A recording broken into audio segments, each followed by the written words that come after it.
Welcome back to my YouTube channel. आज मैं आ गया हूँ काफ़ी ज़बरदस्त वीडियो लेकर। वीडियो है कि हम मैनी टू मैनी रिलेशनशिप को कैसे हैंडल करते हैं। How to handle many to many relationship in Power BI. Basically जब भी मैनी टू मैनी रिलेशनशिप होगा, जब आप विजुअल में कुछ भी काम करेंगे तो रिपोर्टिंग टैब में कुछ भी काम करेंगे, एम्बिग्यूअस और आर्बिट्री रिजल्ट देगा। अभी जैसे मैं यहाँ पे बताऊँ, टेरिटरी की के बीच में मैनी टू मैनी रिलेशनशिप है। यहाँ पे भी डुप्लीकेट की है, यहाँ पे भी डुप्लीकेट की है। मैं सेल्स और रिटर्न डेटा अगर आपको दिखाऊं यहाँ पे, जस्ट मैं एक एग्जाम्पल की तरह सिखा रहा हूँ। ऐसे मत बोल देना कि दोनों फैक्ट टेबल है, डायमेंशन टेबल। मैं एग्जाम्पल से बता रहा हूँ किस तरीके से। तो अगर मैं इसके अंदर टेरिटरी की देखूँ तो 99 रिपीट हो रहा है सेल्स टेबल में, राइट।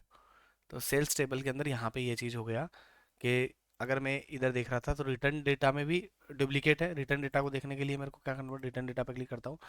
रिटर्न डेटा में टेरिटरी की 99 डुप्लीकेट है, ठीक है। अब मेरे को इसको डील करना है, कैसे डील करूँ मैं, ठीक है।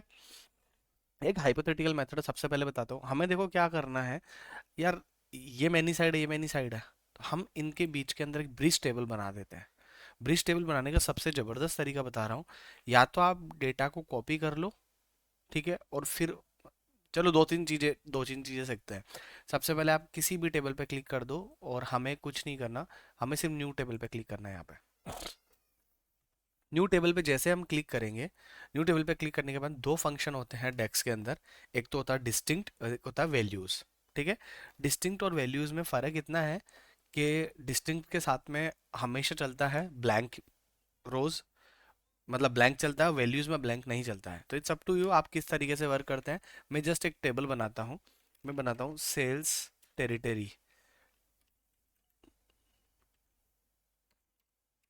एक मैंने एक सेल्स टेरिटरी की टेबल बना ली। थोड़ा इसको बड़ा कर देता हूँ दिखने के लिए। हाँ, सेल्स टेरिटरी की टेबल बना ली। यहाँ से मैं लिखता हूँ, जस्ट मान लो वैल्यूज लिख देता हूँ। Values, that's it.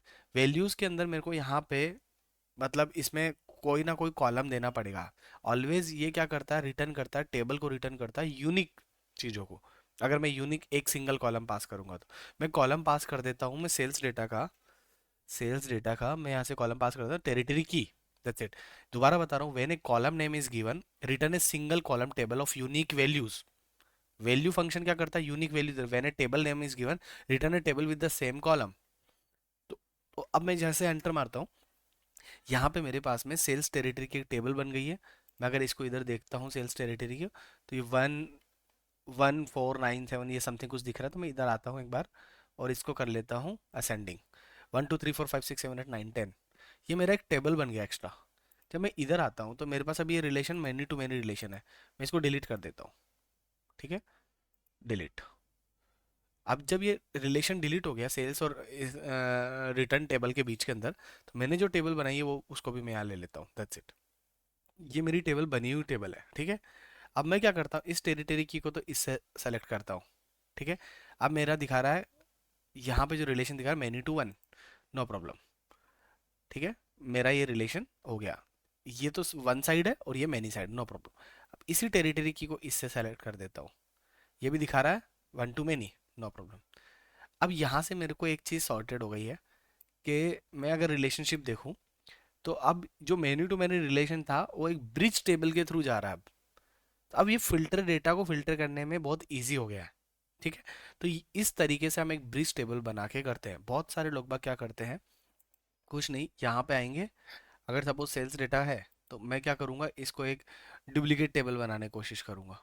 Duplicate table power power query से सीखते हैं हम। एडिट क्वेरी पे क्लिक करते हैं। अब सेल्स डेटा की डुप्लीकेट टेबल बना के मैं सारे कॉलम्स को डिलीट कर दूंगा और फिर उसके बाद के अंदर उसके उसी कॉलम को सारे कुछ रख दूंगा। जैसे यहाँ पे ये सेल्स डेटा है, राइट। एक सेकंड। और फिर इसके बाद के अंदर मैं इसको कॉपी कर लूंगा, डुप्लीकेट पे क्लिक कर दूंगा। डुप्लीकेट बन गया। फिर डुप्लीकेट करने बनने के बाद में मेरी सेल्स टेरिटरी की है ये रहा, ठीक है। और इसके बाद में रिमूव अदर्स कॉलम कर दूंगा। That's it. Remove others column हो गया है। और अब इसके बाद के अंदर मेरे को एक चीज़ ध्यान रखना है। मेरे को यहाँ पे क्या है ना, इसको यूनिक बनाना है पूरी तरीके से कंप्लीटली। तो इसके ऊपर ट्रांसफॉर्मेशन करना है। तो ट्रांसफॉर्म पे मैं इसको सेलेक्ट करूंगा और ट्रांसफॉर्म में से मैं इसको सिर्फ और सिर्फ, एक सेकेंड, यहाँ पे आऊँगा। स्टैटिस्टिक्स में भी नहीं, स्टैंडर्ड में आके डिस्टिंक्ट वैल्यू रखनी है मेरे को यहाँ पे। चलो कोई बात नहीं, राइट क्लिक करो और remove duplicate, that's it. Remove duplicates पे क्लिक कर दो और आपके पास में ये पूरा का पूरा ही आ जाएगा। अभी आपके पास में ये भी कॉलम बन गया, 1 2 3 4 5 6 7 8 9 10। बट ये थोड़ा लेंदी मेथड है, अगर आपके पास डेटा बहुत बड़ा हुआ तो आपको बहुत ज़्यादा स्टेप्स करनी पड़ेगी, ठीक है। तो इससे बढ़िया है आप डायरेक्ट रनर डेक्स लिखें और आपका काम हो जाएगा यहाँ से प्रॉपर वे में। तो ये तरीके हैं मतलब चीज़ों को अपने थ्रू प्रॉपर वे में करने का। और इस तरीके से हम है ना मैनी टू मैनी रिलेशनशिप को डील करते हैं। वीडियो अच्छा लगा हो तो चैनल को सब्सक्राइब करें, वीडियो को लाइक करें, कमेंट करके ज़रूर बताएं और आपको किस तरीके के वीडियोस मेरे थ्रू चाहिए। जय हिंद, जय भारत।